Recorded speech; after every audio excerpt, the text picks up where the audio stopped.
นี่เฮามาเที่ยวทำยังก็อยู่อินเตอร์ปาร์คเนาะคาดงมันไป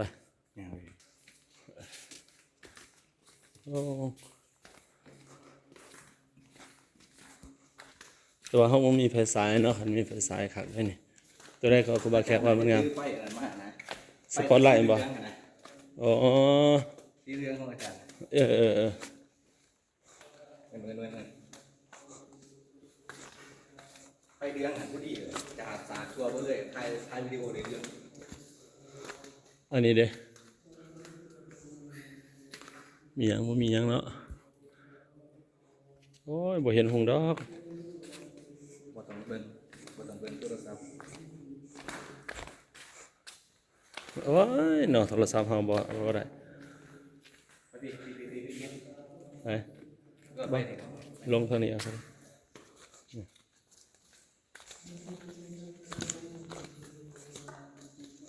โอ้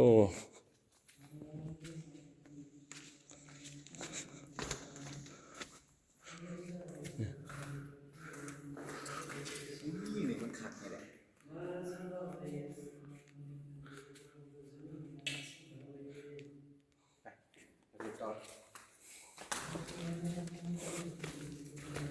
ยังทางหลังมาครูบาแขกทางหลังอาจารย์นี่เนาะโอ้บ่เห็นหง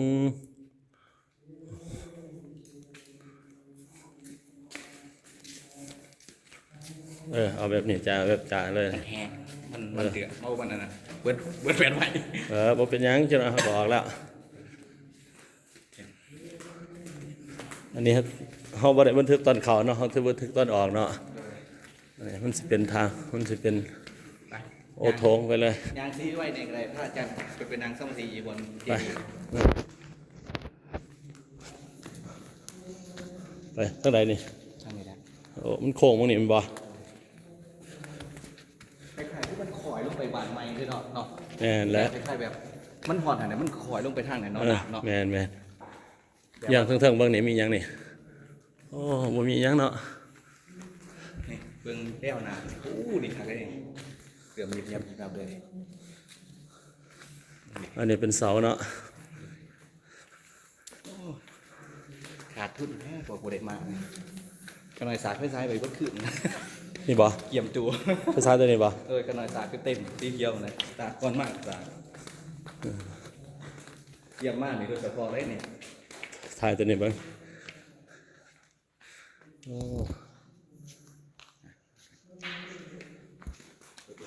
นะครับมีปากของเรา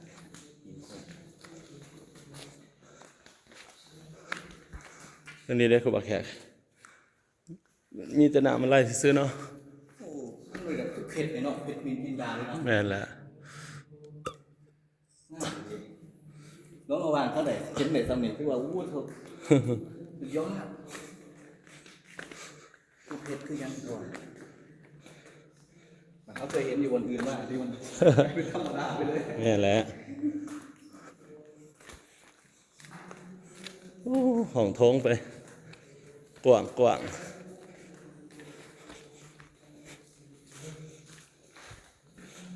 สิใส่จักนาที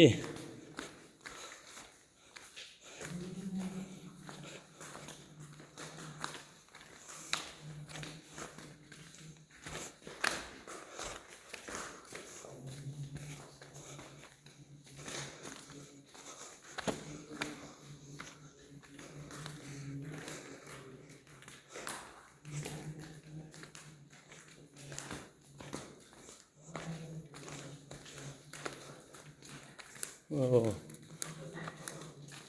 เขาจะหักเนาะเขาบ่หักจะได้เนาะแต่พวกสิไปมาทบิดเห็นแล้วเขาสิหักหลังมาแม่นี่ดีอ๋อเบิ่งอย่างเบิ่งประตูนี่อาจารย์ไปผิดเด้อท่านนี้บ่ได้ป่ะบ่ถึกเห็นบ่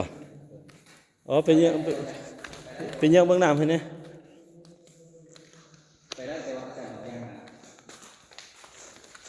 น้ำมันใสเนาะ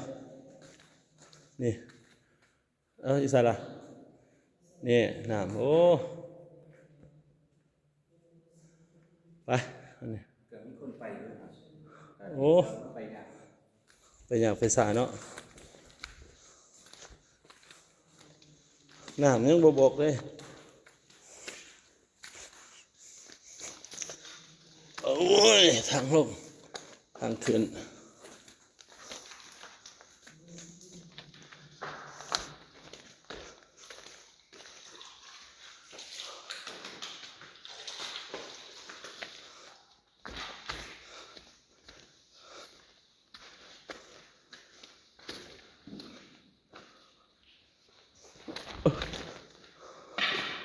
นี่นี่ก็มีน้ำอีก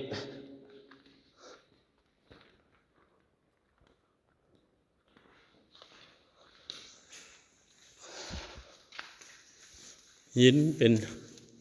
หินแบบนี้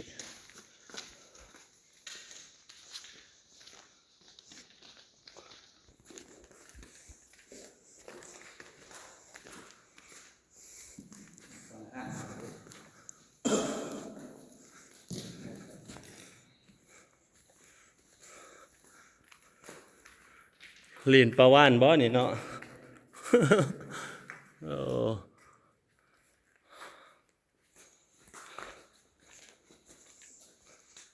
ว่าแข็งยังตัวนี้มันยังนี่โอ้ ไปคือปีกนก เป็นคือตัวเจียนี่เนาะ ฟังเลยได้เลย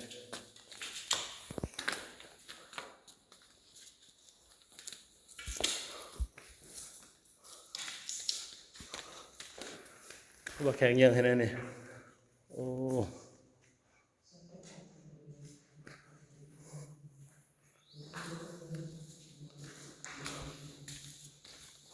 อู้เลื่อนมันเมินไม่ใช่เลื่อนนะมันเมินกับเลื่อนคืออะไร มันคือเมินนั่นแหละ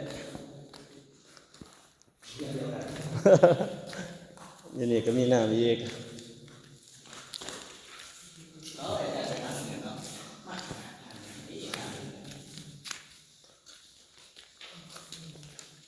มีนี่ก็มีน้ำอีก นี่ดี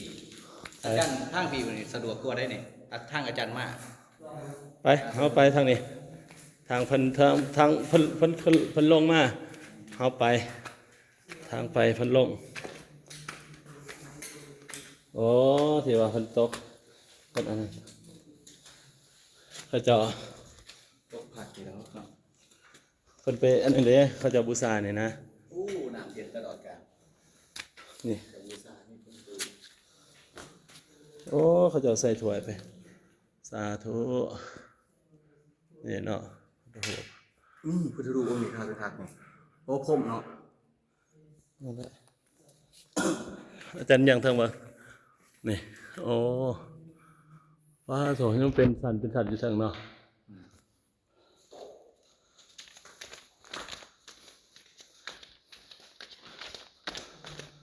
มองนี่แหล้วขนาดถือกันนี่เด้ตัวนี้เด้ยังบ่ เป็นดอก มีแข้งเขาหน่อยนะมันไปขูดตัวนั้น เราไปขุดดอกเอ็ดหัว เออ ดอกเอ็ดไหนมันเลี้ยงคมไปดีเลยนะมันคมไปดีเลย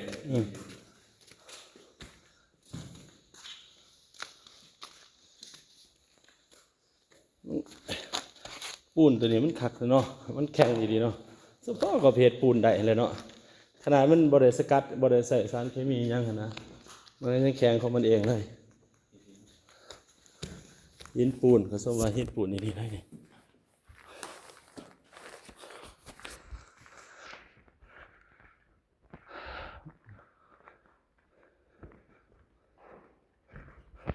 นี่ยังนี่เสาตัวนี้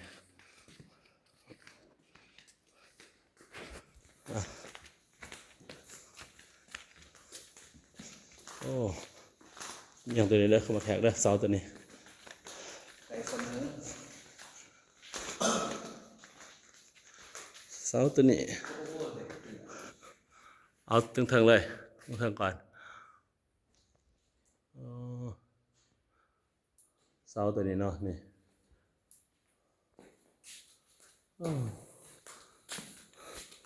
นี่โ มาตัวนี้อีกเก็ดยังกะ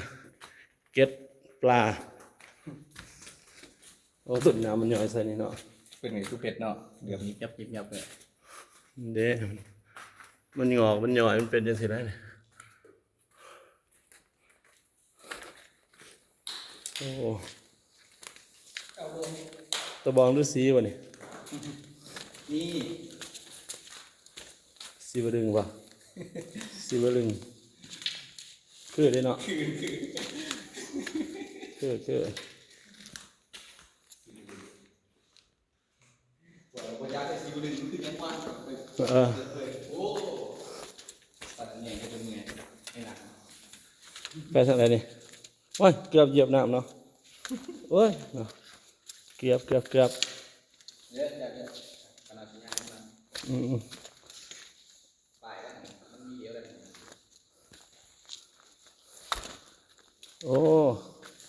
มีน้ำเอามาเลยครับว่าแขกโอ้ปวดเบาอ้าวนี่ก็มีน้ำอีก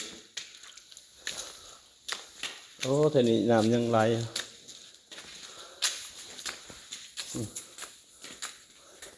นี่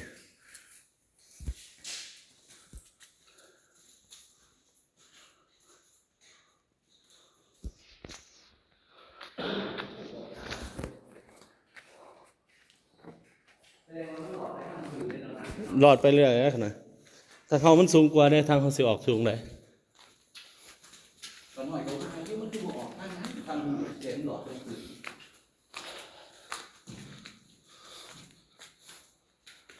มียังเหรอ เป็นผู้สื่อ ยังแบบนี้โอ้นี่เนาะ เป็นผู้น้ำลง นี่ตัวนี้ดำเนาะมองนี่เนาะมันเป็นอะไรขึ้นมันดำวะเนี่ยมันขายก็มียังมาเกาะมาแกะเพิ่น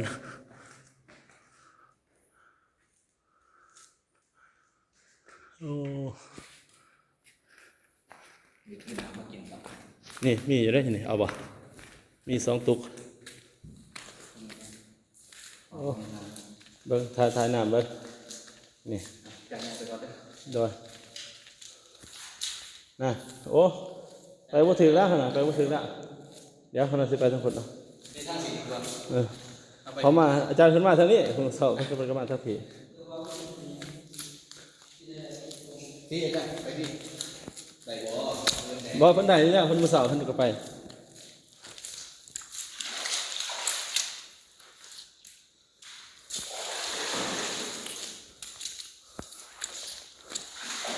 โอ้โอ้ยลื่นเว้ยโอ้นี่ขี้ต้มเขาเจ้าเหยียบมันเขาเจ้าบ่มีไฟสายโอ้ระยิบระยับเลย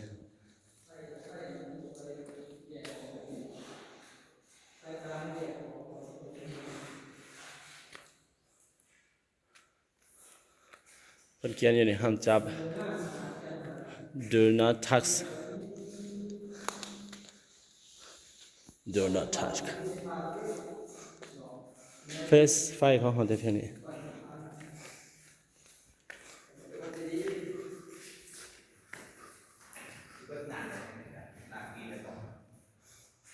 จบคลิปเพียงเท่านี้เด้อ